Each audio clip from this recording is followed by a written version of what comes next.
Bonjour Internet, bienvenue sur une nouvelle émission sur cette chaîne Passion Série, la chaîne où tout est dans le titre. On a fait une première vidéo où on vous a parlé du problème à trois corps. On revient avec une deuxième vidéo. On reste en mode sci-fi. Cette fois-ci, on va sur la plateforme Apple+, avec une série qui a été showrunnée par Peter Harness, à savoir Constellation. Mais je ne suis pas tout seul, comme vous pouvez le constater à l'écran. Je suis accompagné de Monsieur Ludema. Comment ça va? Eh ben, ça va presque bien. Je suis un peu fatigué parce que nous enregistrons depuis des années, donc forcément. Et puis il fait Donc, beau, il fait chaud, donc tout va bien. c'est parce que tu es bloqué dans une boucle temporelle, tu ne sais pas encore. C'est ça. Alors, Constellation, c'était une série que tu attendais beaucoup. On en avait parlé sur une autre chaîne qui s'appelait le Crash Test Meeple. Et du coup, je vais te laisser la pitcher. Alors, Constellation, c'est une série donc de science-fiction, même on pourrait même dire c'est un thriller conspirationniste. Donc sur la plateforme Apple TV+, tu l'as dit, c'est de Peter Harness, donc qui est notamment le jeu. Il a fait beaucoup d'épisodes sur Doctor Who, il a travaillé là-dessus. Là, Oui. pour l'instant, tu n'as rien rajouté par rapport Non, à ce que j'ai dit. non Tu parce n'as que fait que repomper. Non, parce que Bravo, j'ai un bravo la tunnel. plus-value. Euh, Bravo la plus-value. Donc oui, tu disais Peter Harkness a travaillé Donc oui, sur sur le... Doctor Who, mais c'est surtout lui qui avait showrunné Jonathan Strange et Mister Norrell, donc qui était une série où il y avait eu une mini-série en 7 épisodes qui racontait l'histoire. Donc c'était adapté d'un roman aussi qui s'appelait du même nom, je veux dire, et qui était une rivalité entre magiciens pendant les guerres napoléoniennes. Donc c'était très original. Enfin moi je m'étais régalé avec cette série. Un peu déçu qu'il n'y ait pas de suite d'ailleurs, ça a tombé un peu comme ça. Et donc voilà, c'est un monsieur qui sait quand même de quoi il parle, qui a un petit peu du métier. Et donc Constellation, c'est une astronaute qui va vivre un incident dans la station internationale, comment elle s'appelle, l'ISS. Elle va se retrouver à son retour sur Terre dans une vie où il y a des petits changements, il y a des petites choses qui ont disparu, il y a des couleurs qui ont changé. Par exemple, j'aime bien prendre l'exemple pour comme ça tout le monde a bien compris de quoi on parle. La voiture qui était rouge, maintenant elle est verte, etc. Mais il y a qu'elle qui Les le sait. bleus. Ou elle est bleue. En tout cas, il y a qu'elle qui voit ces changements, et pour tous les autres, il n'y a pas de changement. Et, euh, et est-ce que c'est elle qui débloque? Est-ce qu'il s'est passé quelque chose dans la station spatiale? Ou est-ce qu'on lui ment? Est-ce qu'il n'y a pas, parce que c'est une série assez paranoïaque comme ça, où il y a un petit côté, on nous ment, on nous cache des choses, on nous manipule. Voilà. C'est comme ça que je la résumerai, pour aller vite. Bon. Comme à l'habitude, on va faire une partie no spoil qui va commencer dans quelques instants, dans lequel on va vous donner notre avis sur la série, autant les points forts que les choses qu'on aurait à lui reprocher. Puis on va rentrer dans une partie spoil. On va essayer d'être moins confus que dans la vidéo Le problème à trois corps. Et on terminera avec une troisième partie sur nos attentes et sur les théories qu'on aurait à exprimer par rapport à cette série. Donc, pour commencer, je te propose, je vais y aller avec qu'est-ce que moi j'ai pensé de Constellation. Comme ça, vous aurez un avis un peu plus mitigé, dans le sens que j'ai pas détesté cette série. Je l'ai trouvée très intéressante.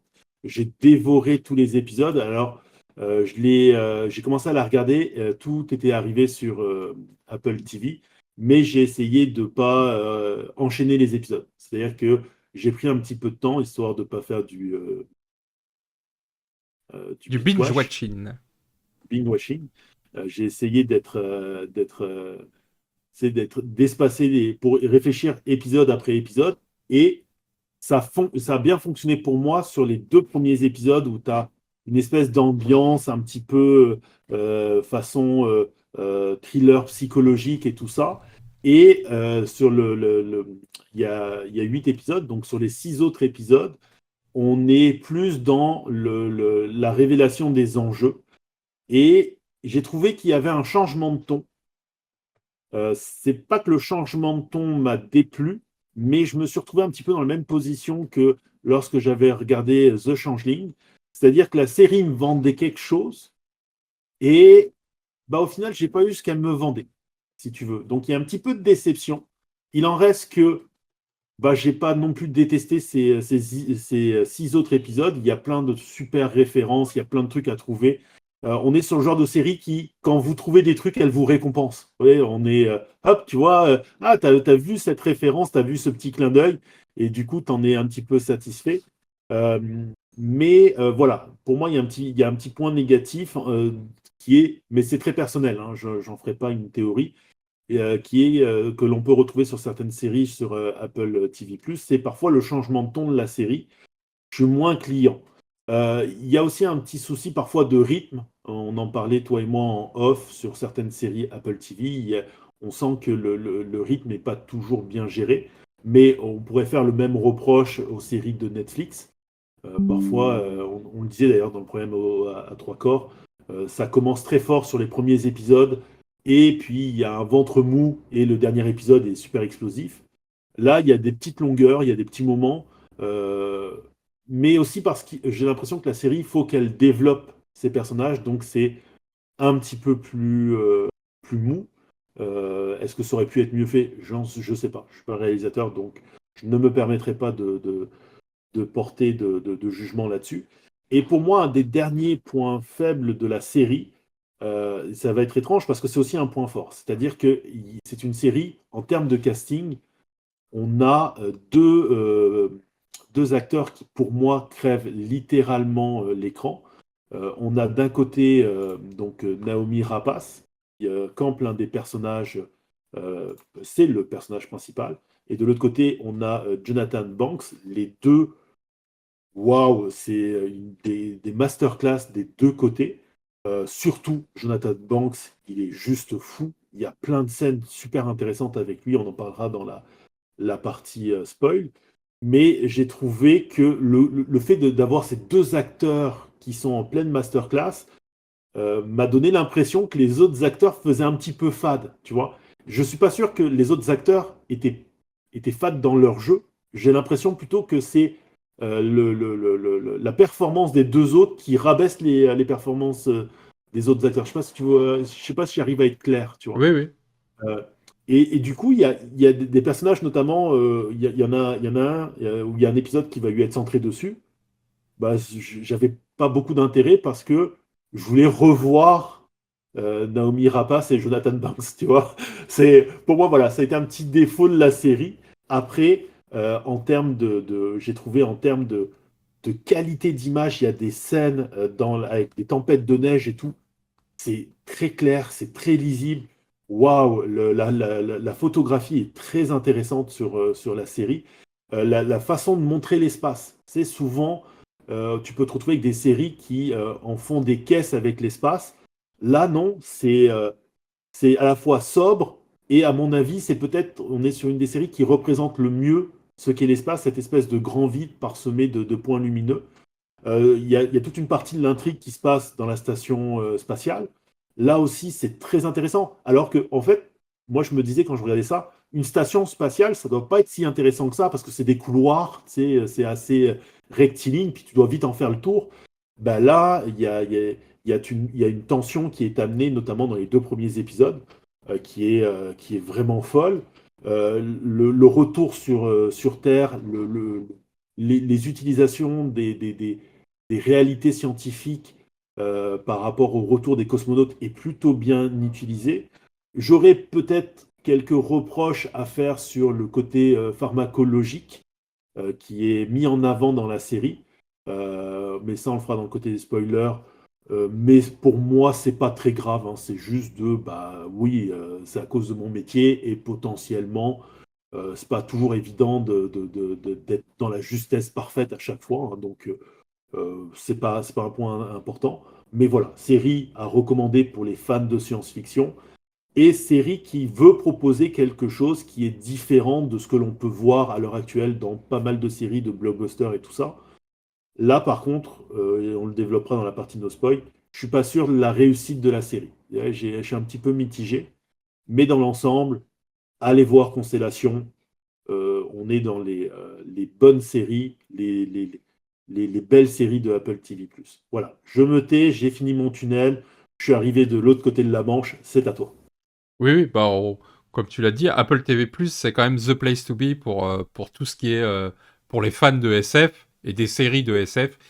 Il y a Invasion, il y a Silo, il y a Fondation, il y a Severance. Il y avait Si, bah, je pense qu'elle est toujours disponible sur la série, même si la Alors, fin est un petit peu si, je discutable. l'aurais peut-être classé plutôt dans le fantastique, plutôt que dans la C'est du SF. post-apo. C'est du post-apocalyptique. Ouais, Donc non, ok. c'est notre monde post-apo. Ok. Bon voilà, en tout cas, il y a un panel, et à chaque fois, ce qu'on peut dire, c'est qu'on n'est jamais déçu en termes de réalisation, Ouais, de production. C'est d'une qualité folle. Euh, ouais, Peu importe ce qu'ils font, c'est toujours d'un réalisme. Quand je pense à Silo, par exemple, quand je pense au début de Constellation, il y a ce ouais, côté, un peu comme dans Gravity. Tu vois, Gravity nous avait déjà montré la station spatiale internationale. On ouais. avait déjà un truc ultra réaliste. Et là, ils arrivent quand même à nous montrer des éléments, notamment quand elle met ses pieds pour s'attacher, quand elle fait quelque chose. Enfin, tout est tellement crédible et plausible que ça Oui. rajoute en plus. Mais juste, si tu me permets juste, et je te coupe plus, tu sais, on parlait dans le problème à trois cordes de la patte Netflix. Les séries Netflix sonnent Netflix. Pour moi, les séries Apple, elles sonnent Apple parce que il y a un côté créatif que tu retrouves pas forcément dans d'autres séries. Tu vois, on parle de Silo. Silo et la série, elle est très organique. Le concept de ce silo est organique. Là aussi, dans Constellation, tu as ce concept de l'espace et de la conception des choses qui revient de façon très artistique tout au long de la série. Il y a vraiment une volonté d'avoir une œuvre artistique plus qu'une œuvre qu'on pourrait appeler un blockbuster ou un banger dans leur création. Et ce qui fait que, en termes de série, effectivement, en termes de science-fiction, tu es sur une des meilleures plateformes, quoi. Bon, maintenant, je me tais, vas-y. Oui, oui, en termes de décor, en termes de Oui. mise en scène, en termes Même les de... décors réalistes hein, sont super bien choisis. Le C'est ça. désert Tout et tout, c'est est... super beau, Et, quoi. Oui. et ça se retrouve dans Constellation, quoi. C'est de ce niveau-là. On n'est jamais déçu là-dessus. Moi, j'ai adoré retrouver donc Noomi Rapace qu'on a connu. Enfin, moi, je l'ai connu par la trilogie Millennium à l'époque au cinéma. Ensuite, elle a aussi participé à Alien Covenant. Jonathan Banks, bon, qui a une carrière de folie, mais qui est surtout connu pour son rôle de Mike dans Breaking Bad et dans surtout Better Call Saul, puisque c'est là où il a fait quasiment 2 fois plus d'épisodes que dans Breaking Bad en termes d'apparition. Donc c'est vrai qu'au casting, déjà, on a un vrai plus. Et pour le coup, ils sont pas sous-exploités, quoi. C'est vraiment, comme Ah tu le non, dis, ils sont tellement performants et tellement bons, aussi bien dans le rôle qu'on leur a écrit que dans leur interprétation de ce rôle-là, qui en plus c'est compliqué. On en reviendra je développerai ça dans la partie spoiler. Mais en tout cas, voilà, la prestation qu'ils nous offrent, elle est de très haut niveau, de très haute volée. Par contre, et je suis d'accord avec toi qu'il y a, on va dire, une première moitié de saison ou un début de saison qui est très différente de la suite. C'est-à-dire qu'on nous présente l'intrigue comme étant un thriller psychologique, on est là-dessus. Et puis en fait, tout à coup, on s'aperçoit que l'intrigue, elle est dense, elle est complexe, que c'est un vrai oui. labyrinthe. Et c'est là que ça prend son envol. Chaque épisode, à partir du troisième, on va dire, commence à nous proposer des choses totalement différentes, inattendues. Mm. Moi, c'est ce que j'ai beaucoup aimé dans cette première saison. C'est des épisodes que je m'attendais pas à voir ça. Parce qu'on ne me l'avait pas préparé à ça. Certes, il y a des développements scénaristiques habituels et que j'avais anticipé, mais dans ce qu'on m'a proposé, dans la manière dont on me le raconte, et c'est ça qui pour moi m'a le plus plu, c'est assez inédit. C'est pas quelque chose qu'on a l'habitude de voir dans les constructions habituelles, dans ce Mm. genre de série qui pour le coup on est plus proche d'une série à la Lost, c'est-à-dire c'est une série à tiroir avec des mystères, avec de la théorie, on est presque, moi je ferais un rapprochement, un parallèle avec Dark, tu vois, dans le sens, Ouais. il y a une très belle écriture, c'est très touffu, il faut suivre. C'est pas une série que tu peux regarder en faisant autre chose à côté. Tu es vraiment obligé d'être quand même attentif parce qu'il y a beaucoup d'éléments, notamment sur la mise en scène. Et ça, pareil, j'y reviendrai dans la partie spoil parce que j'ai aimé les astuces de mise en scène pour nous donner des indices pour comprendre des choses qu'on nous explicite pas. C'est tout. C'est presque l'antithèse de notre première vidéo qui était sur le problème à 3 corps, où là, dans le problème à 3 corps, Netflix nous dit ce qu'on doit comprendre, c'est-à-dire que tu as carrément des dialogues ou des scènes qui sont là pour te dire « Hé, t'as pas compris? Regarde, je vais t'expliquer. » Là, c'est l'inverse. Là, on te met des petites subtilités et c'est à toi de faire le travail. On ne te prend pas pour un idiot, malgré C'est en tout. ça que je dis qu'elle est gratifiante, parce que C'est ça. quand tu fais le travail et que la série te dit, bah voilà, tu as bien fait ton travail, il y a quelque chose de gratifiant là-dessus, quoi. C'est Et ça. tu dis, ah, j'avais bien compris, je suis content. Et Voilà. des fois, tu te laisses surprendre, c'est parce que tu avais compris un truc, et en fait, tu te rends compte que bah non, tu aurais dû comprendre autre chose, mais c'est juste toi qui es parti dans la mauvaise direction. Oui, oui. Ou ils te prennent à contre-pied en te disant, ben voilà, jusqu'à présent, on a construit notre série comme ça, et là, tout à coup, tiens, on va te proposer une autre manière de te raconter l'histoire. Et cette manière-là, en fait, tu t'y attends pas parce que euh, elle est inédite, en fait. Pas dans l'histoire des séries, mais je veux dire, dans la construction même de cette série-là, quoi. Mais je suis d'accord avec toi que s'il y aurait un bémol à apporter, c'est le rythme. Et c'est ce qu'on peut retrouver dans certaines séries comme Invasion, je trouve. Fondation avait un peu ça. Silo et Sévérance, pas du tout, mais ils ont ce petit problème de ventre mou par moment ou d'épisode qui prend son temps. C'est-à-dire qu'on veut vraiment te raconter quelque chose et du coup, on va prendre le temps de développer la psyché des personnages. Et Oui, parfois, c'est anti-action, c'est anti... oui. tu vois, ça va à l'encontre Mais, des formats mais là, habituels. là où dans Fondation, ça a un sens, parce que Fondation a un univers qui est très très riche, et donc il faut le poser, cet univers, il faut le définir, il faut passer du temps avec les différents empereurs et tout ça pour que tu comprennes comment ils fonctionnent. Dans des séries comme The Changeling ou même Constellation, même si tu sens qu'ils veulent te raconter un truc, des fois tu te dis juste, ouais, mais là vous y passez trop de temps, c'est bon, j'avais compris, j'ai pas besoin que tu ailles plus loin. Et des fois, bon, on va le faire dans la partie spoiler, mais des fois, au contraire, tu voudrais qu'ils t'en racontent plus, mais en fait, tu te rends compte qu'ils t'en ont pas raconté plus parce que justement, ils voulaient te prendre à contre-pied sur quelque chose, tu vois. Et C'est c'est ça. très intéressant. Donc voilà, je pense que c'est ce qu'on peut dire en fait.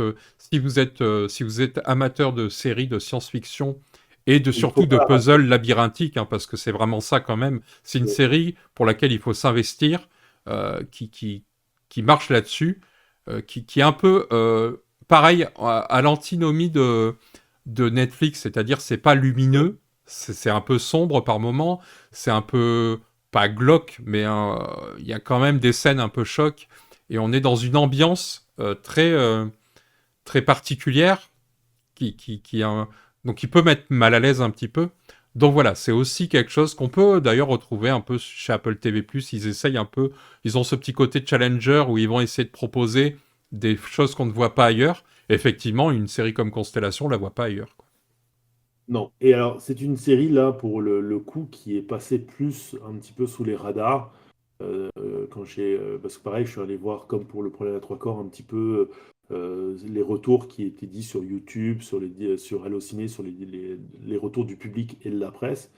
Et bah, il n'y en a pas énormément, et c'est bien dommage, parce que je pense que c'est une série qui mérite la comparaison avec le problème à 3 corps. Déjà parce que il y a des rapprochements qu'on peut faire, et il y a aussi des trucs où l'une série, pour moi, une des séries fait beaucoup mieux et l'autre série fait moins bien. Donc il y a des comparaisons, il y a des rapprochements et des comparaisons qui sont assez intéressantes. Je te propose qu'on y aille avec la partie spoil. Donc, la partie spoil, c'est tout simplement, on a donc des cosmonautes qui sont dans l'espace, ils font une expérience. Et à partir du moment où l'expérience est lancée, la station est frappée par une catastrophe et un des cosmonautes va perdre la vie. Et du coup, sur les premiers épisodes, on est sur la lutte de ces cosmonautes pour retourner sur Terre. Donc, il y en a trois, ils sont quatre dans la station. Ouais, Non, ils sont cinq. Ils sont cinq avec 5. celui qui est mort. Il y en a trois qui arrivent à repartir assez rapidement sur Terre et Naomi Rapace se retrouve un petit peu bloquée. Donc, sur les premiers épisodes, c'est là où je disais, sur les premiers épisodes, on te vend un petit peu le côté euh, le thriller psychologique, parce que justement, elle est dans cette station, elle est un petit peu enfermée. Et moi, j'avoue que si toute la série c'était un petit peu basé là-dessus. Naomi Rapace ne revenait sur Terre que vraiment sur les derniers épisodes de la série. Ça ne m'aurait pas dérangé parce que j'aimais beaucoup cette ambiance. Mais avec le temps, j'ai compris qu'en fait, c'est pas ça que la série voulait faire. C'est là où je dis que j'ai une petite déception parce que j'ai eu l'impression qu'elle me vendait un truc sur les 2 premiers épisodes.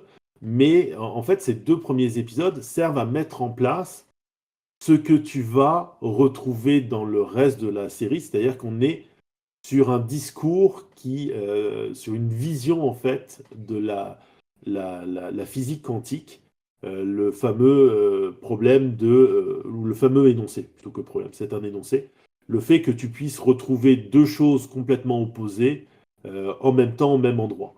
Et c'est là où je disais tout à l'heure dans la partie No Spoil que on amène quelque chose qui est différent du multivers comme on peut avoir chez donc nos chers amis du MCU et tout ça, des différentes dimensions. On amène ce côté physique quantique et c'est vraiment le principe scientifique qui va gérer qui va driver, excuse-moi, c'est un meilleur terme, cette série. Et c'est là où je trouve qu'il y a la première comparaison qu'on peut faire avec euh, le problème à 3 corps, donc 2 séries de science-fiction.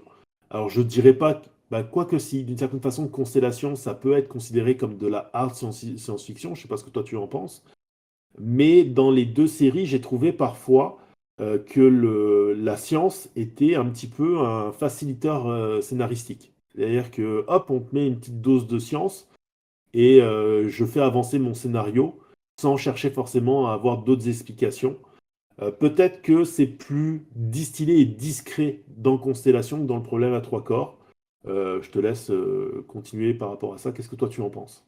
Oui, mais parce que c'est pas le sujet. Pour moi, c'est pas ça. En Oui, fait, pour moi, il ne va pas explorer plusieurs éléments scientifiques. Il n'en a qu'un, qui est oui, le principe de la superposition quantique, qui est la base d'ailleurs, qui est d'ailleurs le test qui est fait dans l'espace. Et donc, en fait, toute la série parle de ça. En tout cas, explore ce principe-là, qu'on connaît plus sous le nom du chat de Schrödinger, mais c'est ça. Et, euh, et donc, pour moi, voilà, le propos n'est pas tant d'aller explorer des tas de choses scientifiques, mais plutôt oui. de partir de ce Notamment en principe-là problème à et, 3 corps. voilà, et d'en faire un drame, enfin une dramaturgie, Oui. de tisser un truc autour, quoi. Euh, Voilà. Et c'est peut-être là aussi où on peut faire la première comparaison. Sur le problème à 3 corps, il faut en permanence expliquer la science. Sur Constellation, bah non, parce qu'en fait, tu n'as que le principe du chat de Schrödinger. Et donc, au final, bah, tu n'as qu'une chose à t'assurer que les gens comprennent. Et comme c'est une expérience qui est maintenant, je pense, assez connue, assez rentrée dans la culture, je pense que tout le monde a cette vision. Mais c'est là aussi où c'est fascinant parce que il y a une scène à un moment donné, et là on peut y aller, hein, on peut spoiler. Il y a une scène où on se retrouve avec un chalet. À l'intérieur, il y a un chat vivant. Puis on a une scène plus tard, c'est pas tout à fait le même chalet, mais le chat est mort. Et au final, tu as une scène où tu as et le chat vivant et le chat mort dans le chalet. Donc la référence au chat de Schrödinger, tu peux pas l'avoir plus qu'à ce moment-là. Là, on te dit, si tu étais passé à côté du chat de Schrödinger, non, non, on est vraiment dedans, quoi. oui, oui, oui. Mais c'est parce qu'en fait, c'est plutôt un. Enfin, pour moi, c'est une intrigue à tiroir, quoi. Oui, C'est un puzzle métaphysique. Et qu'en fait, la science, c'est que l'excuse oui. ou ta clé d'entrée pour comprendre le mystère, comment le résoudre. Mais c'est pas ça que. C'est pas le sujet de la série, quoi. C'est pour ça Non, que mais, je la présentais, tu sais, comme SF, mais surtout comme thriller psychologique. Parce qu'on reste ouais, quand même sur la notion de thriller tout au long, euh, oui. plus que sur Mais la même SF, quoi. le côté tiroir, je veux dire, tu sais, tu parlais dans ton introduction des petits changements, la voiture qui a plus la même couleur. Au bout d'un moment, on se rend compte que les changements, ils sont même sur les personnages. Hmm. Parce que elle se retrouve face à un mari qui pense qu'elle veut le quitter, tu vois, et qu'elle a eu une liaison. Et elle pensait retrouver un mari avec qui elle vivait une histoire d'amour qui était idyllique et qui n'était pas remise en question. Et donc tu vois qu'il y a plein de petits changements. Et c'est qu'à partir du moment où tu arrives sur l'épisode 5, où là, on te dit, bon, bah, si vous n'aviez pas ouvert le tiroir du Shra de Schrödinger, c'est ça qu'on vous dit depuis le début. Et c'est à partir vraiment de la fin de la série que on démêle les enjeux et que tout va se poser devant toi. Et même si certains tiroirs restent fermés parce que bah, je pense qu'ils avaient déjà pensé à une seconde saison pour Constellation. Il en reste que là aussi, comme dans le problème à trois corps, la gestion du mystère, et effectivement, je suis d'accord avec toi sur le côté, il y a un côté thriller, elle est vraiment bien gérée. C'est-à-dire Ah que oui, il y a un moment donné où tu vas trouver qui est le meurtrier, et à partir de là, l'histoire prend un autre sens. Sauf que c'est là où, pour moi, il y a un petit côté frustrant. Il y a ce que moi j'ai qualifié du problème sixième sens. Je l'ai appelé comme ça parce que j'ai vécu ça la première fois où j'ai vu le sixième sens. Sixième sens, on est dans ce genre de film où, quand tu comprends le nœud du problème, eh ben, tu refais tout le film et tu redéfais tous les nœuds. Et là, d'un seul coup, tu as une autre perspective de tous les événements. Le problème, c'est que moi, quand j'ai regardé Sixième Sens, et je suis dans une partie spoiler, donc je peux spoiler autre chose, hein, si vous n'avez pas vu Sixième Sens, sinon, bah, avancez. Mais quand Bruce Willis est devant une porte et qu'il n'arrive pas à ouvrir cette porte parce qu'il y a une table, moi, je suis en mode, bah, il est mort. Et du coup, ben, en fait, j'ai jamais fait ça. Dans Sixième Sens, je n'ai jamais été frappé par la fin parce que tout le reste des événements n'a fait que confirmer ma théorie, tu vois. Et au final, j'ai dit, bah, je n'ai pas compris ce que les gens lui avaient trouvé d'exceptionnel. Donc, je pense que il faut faire, la série peut avoir, Constellation peut avoir ce petit truc-là qui fait que si tu avances et que tu n'as pas forcément les enjeux, tu vas être surpris à chaque fois. Mais par contre, si tu trouves l'enjeu tout de suite, c'est pas que tu vas moins aimer c'est pas que je l'ai moins aimé que toi. C'est que je suis pas arrivé au même niveau que toi parce que j'avais peut-être ce petit frein. Je ne sais pas si je suis assez clair. oui, oui. Mais là, pour moi, je pense plus que c'est un problème de la personne qui regarde que du Oui, réalisateur, c'est-à-dire que lui, il a tout fait tout à fait. pour pas que tu aies la clé. Et si toi, Oui, moi c'est le fameux truc de si moi quand j'ai vu le sixième sens, je savais pas qu'il y avait un twist. Donc quand je l'ai vu, mon cerveau était pas en train de me dire il faut que je regarde un twist. Aujourd'hui, ça serait plus compliqué parce qu'on est habitué à ça, on est habitué à les oui. repérer et donc notre cerveau, même si inconsciemment, si consciemment on n'y fait pas gaffe, il va aller chercher des éléments et il va mettre les points. Et les réalisateurs les meilleurs sont ceux qui arrivent à se déjouer de ça. Donc je pense que des fois, c'est ça aussi, c'est si on t'a dit que, attention, ce film, il y a un twist, peut-être que déjà de base, tu vas voir des choses que les gens qui n'ont pas l'habitude de ça ne verront pas, quoi. C'est un peu comme Oui. Memento ou comme tous ces films-là. Si on te... Oui, mais c'est parce que c'est pour ça que je partais du principe de ce que te vend la série. C'est-à-dire que moi, au début, on me vend un thriller, excuse-moi, je vais y arriver, psychologique. Et effectivement, pour Sixième Sens, on m'avait vendu quelque chose en disant tu ne verras pas la fin. Mais des fois, Oui, ça marche. Tu vois, Usual Suspect, j'ai jamais vu la fin arriver oui, mais parce qu'au qu'on te moment ment. où elle arrive. Ah, si, si, on m'avait dit, tu vas voir.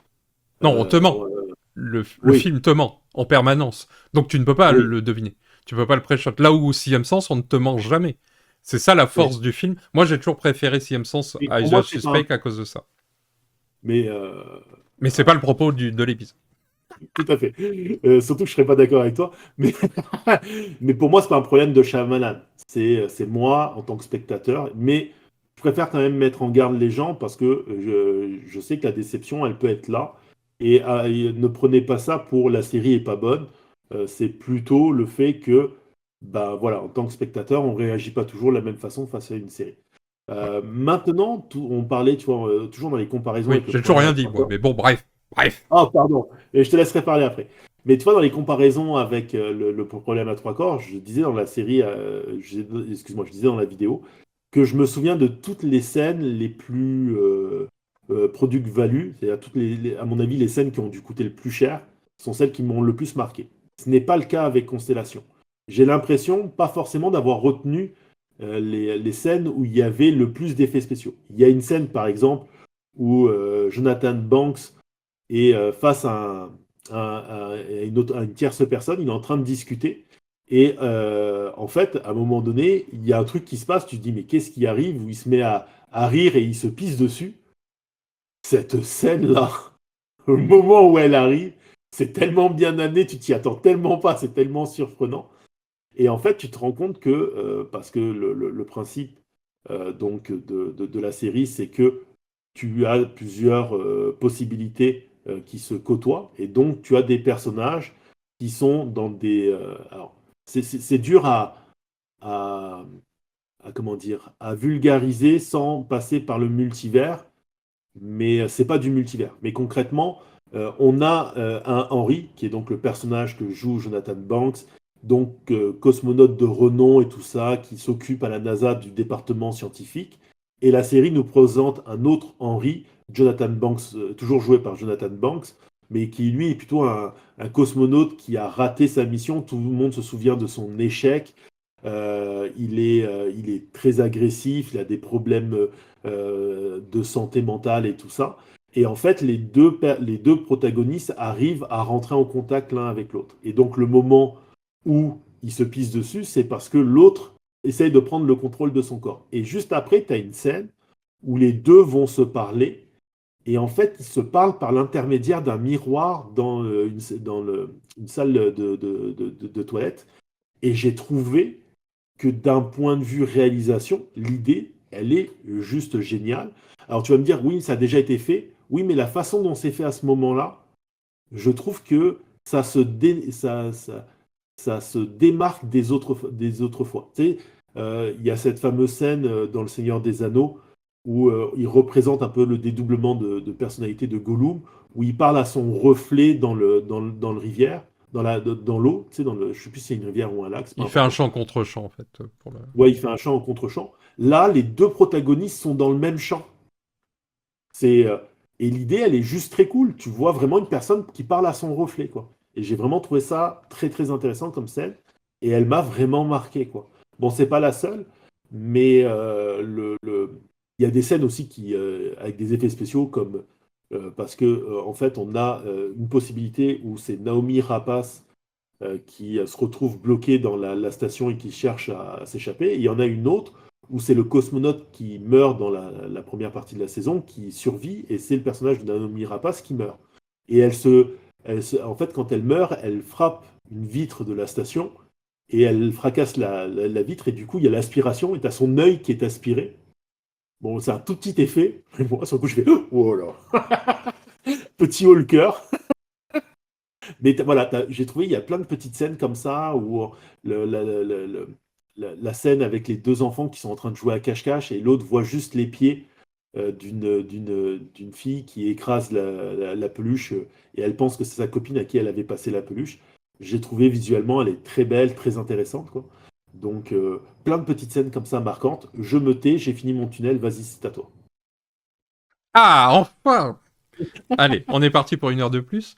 Euh, non, mais moi, en termes de réalisation, j'ai trouvé ça exceptionnel. C'est vraiment euh, toute la partie. Déjà, il y a une première partie où la série ne te ment pas, alors qu'elle fait tout pour te mentir. Je m'explique.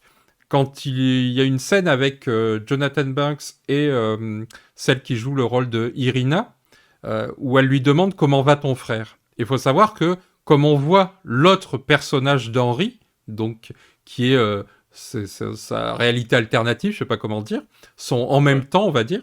Euh, Tu te dis, mais c'est bizarre, c'est le frère en fait. Et en fait, effectivement, elle parle de lui, de ce fameux frère, qui n'est pas un frère. Mais comme c'est présenté comme ça, tu as l'impression que c'est pas le même personnage, que c'est pas la même vie en fait qu'on est en train de regarder, parce qu'en plus ils ont pas le même prénom. Et donc la série ne te ment pas, mais en même temps elle met des dialogues pour te piéger. Et quand on regarde ça, tous les personnages de la série sont, dans les premiers épisodes, sont filmés toujours avec leur reflet. J'ai Mm. remarqué ça et j'ai trouvé ça génial parce que c'est toute l'histoire de la série.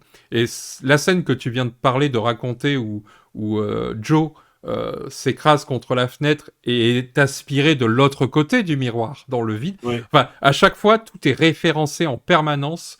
Euh, Alice, sa fille, qui est sa fille et pas sa fille en même temps, du coup, puisque c'est pas la même personne, ce que j'ai découvert que je n'avais pas je me disais dans la série, c'est bizarre, elle joue très bien les deux. Enfin, tu sais quand c'est pas elle, tu sais repérer quelle fille c'est, entre guillemets. En fait, c'est deux actrices différentes, c'est deux sœurs jumelles. Ouais, Et j'ai trouvé ça ouais. génial aussi de jouer jusque-là dans les. Dans...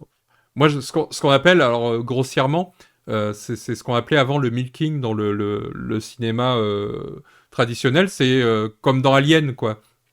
Tout est dans Alien, tout fait référence à la mère, quoi, à la maternité, la manière dont le monstre sort du ventre, Mother, voilà, c'est quand on étire un élément scénaristique et qu'on le met dans tous les éléments de tout ce qui fait aussi Mm, bien le figuré que l'imaginaire, etc. Quoi. Et je trouve que dans Constellation, ils arrivent à faire ça. C'est-à-dire qu'il n'y a pas mm, de scène inutile en réalité. Elles sont toutes en train de raconter. Et je me suis encore plus régalé avec ces rebondissements, comme tu l'as dit, c'est-à-dire les moments où on ne s'y attend pas. On ne s'y attend pas à ce qu'ils puissent communiquer entre eux. En fait, que autant l'état d'être et ne pas être en même temps, on le perçoit quasiment dès le début de la série. En fait, très vite, cette idée-là nous est mise en tête par le jeu des miroirs, des reflets, etc. Enfin, moi, en tout cas, tous ces éléments visuels m'ont amené à me dire, ok, ça va être très certainement ça. Le fait qu'elle est frappée par une astronaute qui dérive dans l'espace m'a fait aussi dire qu'il y avait un truc comme ça. Donc tous les éléments qui, pareil, astronaute dont la vitre est cassée, etc., etc. Enfin bref. Euh, mm. Par contre, je m'y attendais pas à ce qu'ils puissent communiquer entre eux. Je m'attendais pas à ce qu'à un moment on me montre un point de vue qui était de dire, en fait, le personnage donc qui meurt dans l'épisode 1, en fait, on va nous montrer dans l'autre réalité entre guillemets qu'est-ce qui s'est passé pour lui. Le Oui, fait qu'il entre en contact et que petit à petit, toutes ces entre guillemets états, puisque c'est ça hein, le principe de la superposition quantique, ouais, c'est des états quantiques qui peuvent avoir plusieurs valeurs en même temps. Et que tous ces états, petit à petit, convergent ensemble vers un même point, puis s'entrechoquent, se mélangent, etc. Donc c'est pour ça que c'est un vrai labyrinthe. Et ça, moi, j'ai adoré ça. Le fait de pouvoir faire des arrêts sur image, de repérer des petits détails, de vérifier ça, ouais. qui m'amène à peut-être dire si on peut aller dans la théorie. Moi, j'ai une théorie qui est qu'il n'y a pas deux états en même temps, mais beaucoup plus, notamment le fait du chat. Ça, pour moi, c'est l'élément en fait qui est un clin d'œil, qui semble être un clin d'œil, mais qui en fait, quand tu regardes, c'est pas la même Mais maison à chaque fois.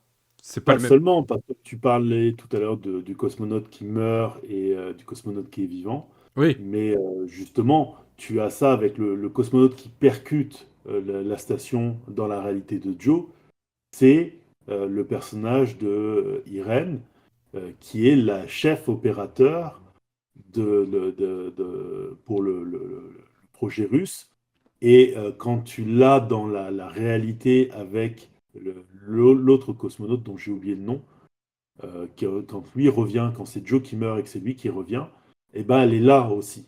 Donc c'est là où tu te dis, bah attends, on l'a vue morte, vivante, vivante. Donc effectivement, il y a plus que deux états. Et si tu me permets juste, là où la série aussi, elle est géniale, c'est qu'elle a pensé à tout. ouais. C'est-à-dire que, comme tu dis, oui, ils sont capables de communiquer, mais elle a pensé à comment est-ce qu'ils communiquent. Et tu as tout un moment qui est extraordinaire où tu as les deux actrices, donc les deux petites filles, les Ouais. deux Alice qui vont communiquer. Elles le font par les miroirs, mais aussi au travers d'un lecteur cassette qui permet d'enregistrer. Donc, c'est un peu comme Lost. Tu sens que les gars, ils ont pensé à tout ce qu'ils mettaient dans la boîte pour pouvoir être le plus clair possible. Vas-y, je te rends la parole. Non, non, mais ouais, c'est les sœurs Coleman, Davina et Rosie, hein, on peut les citer. Parce que Oui, je trouve que pour le coup, alors autant je suis entièrement d'accord avec ce que tu as dit sur le fait que du fait des prestations des deux têtes d'affiche, tu as l'impression que les autres jouent mal, mais en réalité, ils délivrent quand même une très belle oui, oui. performance et que, enfin, on est quand Elles même. la scène où elles discutent toutes les deux, les deux gamines, je veux dire, si tu sais pas que c'est deux actrices différentes, déjà tu dis waouh, la performance. Bon, finalement, quand tu découvres que ces deux actrices différentes, tu dis ok. mais c'est bien pensé. C'est une bonne idée, tu vois. Ouais, ça fait partie de brouiller les pistes, parce que la Ouais, série fait que ça, en fait, elle essaye de nous mettre dans le même état psychologique que de tous les personnages qui sont tous paumés, en fait. Et si on prend le sujet de la série, donc le fameux principe de superposition quantique, la métaphore, c'est nous, c'est nos contradictions humaines. C'est oui, en permanence dans nos vies de tous les jours, on est en train de se dire, si j'avais fait ça, qu'est-ce qui se serait passé? Je pense ça, mais en fait, je fais l'inverse, etc. Et en fait, la série théorise de manière scientifique et de manière thriller psychologique, théorise ça de manière, moi j'ai trouvé magistrale. Pour moi, ouais. ça fait partie, je le mettais au même niveau qu'un Dark ou qu'un The OA, toutes ces séries où, où on te surprend, où on ne te prend pas pour un con parce que, comme tu l'as dit, à chaque fois on nous remontre des scènes qu'on a déjà vues, mais sous un angle différent qui te permet de dire ah ok, j'avais pas compris cette scène comme ça, mais en fait c'est ça qu'on m'avait montré. C'est pour ça que je dis qu'elle ne nous ment pas, mais elle fait en sorte de nous mentir. C'est ça où je trouve le côté malin, et j'aime ça moi quand on... Bah, c'est aussi le fait de beaucoup regarder de séries, fait qu'à un moment on commence à être un peu affûté, comme tu le disais tout à l'heure. Il y a des fois on préchote, on anticipe un peu trop tôt, et puis du coup bah, ça amoindrit l'impact. Là pour le coup j'étais toujours content de... Alors j'étais pas tout le temps surpris non plus, c'est pas non plus à chaque fois un renversement, mais toujours de me dire, cool, en fait ils vont explorer ce sujet-là. Ah cool, ils osent faire ça, parce que c'est une série qui ose tuer, te surprendre, enfin, tu vois, faire des choses que d'habitude, on n'ose pas aller dans ce sens-là, quoi. Ouais, je sais pas. Parce que, bon, t'es pas dans du Game of Thrones non plus, c'est-à-dire, je vais aller tuer le personnage que vous aimez le plus. Non, non, bien sûr que Mais non. non, puis tu vois, on parlait par rapport au problème à trois cordes de personnages qui semblent être là juste pour faire avancer l'intrigue. Bon, bah là aussi, hein, moi je trouve que tu retrouves un petit peu ça dans le- dans Constellation, et notamment, tu as des personnages qui ont l'air super intéressants sur le papier, mais où au final, la série dit pas grand-chose. Notamment, le frère et la sœur allemands. Tu as l'impression qu'ils sont juste là pour débloquer un truc par rapport au bruit fantôme et au fait d'utiliser des enregistrements pour pouvoir communiquer. Tu vois. Et au final, tu vois, par rapport à une série comme Dark, je la trouve moins bien encadrée complètement que Dark. Dark me paraissait plus solide, tu vois. Oui, oui, bah ça, Dark, il a fallu qu'on attende la troisième saison pour voir vraiment à quel point il maîtrisait la chose. Là aussi, je suis d'accord qu'il y a des personnages fonctions, mais ça, quand j'appelle des personnages fonctions, c'est les personnages principaux. Eux, ce sont des personnages secondaires qui sont là que pour faire avancer l'intrigue. Donc, en fait, ça me choque pas que on développe pas leur histoire parce que on n'est pas là pour ça. Ce qui nous intéresse, c'est plutôt l'histoire de Joe et de Henry. Par contre, ce que j'aime beaucoup, c'est du fait qu'il y ait toutes ces réalités en même temps, fait que tu ne sais jamais qui s'exprime. Pas forcément pour les personnages principaux, mais pour tous les secondaires, notamment son collègue de l'espace qui va l'aider à enquêter ou à déterminer les médicaments, si Ouais. on lui a mis les bonnes doses, ou etc. etc. Et j'ai trouvé ça très bien parce qu'en fait, tu es toujours en train de te dire, mais qui je regarde là? Est-ce que c'est qu'on connaît depuis le début, ou est-ce que c'est un autre? Et puis comme eux, ils jouent aussi le faux, parce que dans la narration, ça fait partie du truc, ok, je passe pour le méchant, mais en fait, je suis un gentil. Enfin bon, bref, c'est en permanence, ça joue sur tous les tableaux, donc moi, je suis très enthousiaste, et j'espère que la saison 2 sera à la hauteur. C'est toujours ça, quand on a une bonne saison comme ça, on a envie que ça prenne, comme Dark, que la saison 2 explose, et, et pas se Alors, ramasse, quoi. si tu me permets aussi, j'avais parlé dans le problème à trois corps de la fin. J'avais dire qu'il y a un petit côté frustrant à la fin. Là aussi, tu es dans une fin qui ne va pas te satisfaire. C'est-à-dire que je pense qu'on a fini par trop être habitué à la résolution des problématiques. Là, c'est pas le cas. Le personnage qui veut repartir dans son monde, qui veut repartir dans son monde, c'est pas une question de monde, mais qui veut Récupérer sa vie. récupérer sa Alice et son Magnus, se retrouve bloqué avec la liste et c'est quand même assez étrange, hein, quand tu dis à théoriser ça, le fait que c'est sa fille, mais elle ne la voit pas comme sa fille parce qu'elle sait que c'est pas sa fille exactement, mais quelque part, ça reste quand même sa fille, tu vois. C'est là où on pourrait discuter des réactions de certains personnages, mais je pense que là, euh, comme disent les Québécois, c'est s'enfarger dans les fleurs du tapis, c'est-à-dire chercher des petits détails pour juste critiquer, quoi. Euh, il en reste, tu vois, que la série est très efficace. Je la mets pas à la hauteur de séries comme Silo ou comme Fondation, qui m'ont beaucoup plus marqué. J'avoue que je lui ai aussi préféré le problème à trois corps, mais essentiellement parce que j'ai pas eu l'impression que le problème à trois corps me vendait un truc que j'avais pas au final. C'est vraiment le petit côté déception des deux premiers épisodes. Mais voilà, c'est très personnel, n'en faites pas une théorie ou quoi que ce soit. Ça reste pour moi l'une des meilleures séries de ce début d'année 2023 en termes 24. 2024, excuse-moi. Bah ouais. Mais mais c'est deux réalités où 2023 et 2024, on se retrouve. Non, c'est bon, laissez faire. Mais voilà, on est dans les très très bonnes surprises de ce début d'année. Surtout que c'est toi qui m'as incité à la regarder et je suis très content de l'avoir vue. Ta conclusion à toi, et avant qu'on passe à nos attentes et à nos théories. Bah moi j'ai déjà dit, hein, théorie, Ah, t'as tout dit. Oui, j'ai tout dit. Alors, moi, je t'avoue qu'en termes d'attente, euh, je vais pas rentrer dans les détails, mais il y a les deux personnages, c'est vraiment ce que j'attends dans la saison 2, c'est de les retrouver. En fait, le reste, je m'en fous un petit peu, mais les deux personnages, je les ai vraiment. Et surtout que il y a une fin pour le personnage d'Henri. Effectivement, j'avais oublié qu'il avait changé de nom. C'est Ben qui s'appelle, c'est Henri et Ben, je crois, un truc comme ça. Je Euh, sais plus. le J'ai pas nom des noté. deux, le nom des deux cosmonautes. Mais j'ai hâte de retrouver tout ce petit monde-là. Donc voilà, et j'ai pas de théorie particulière.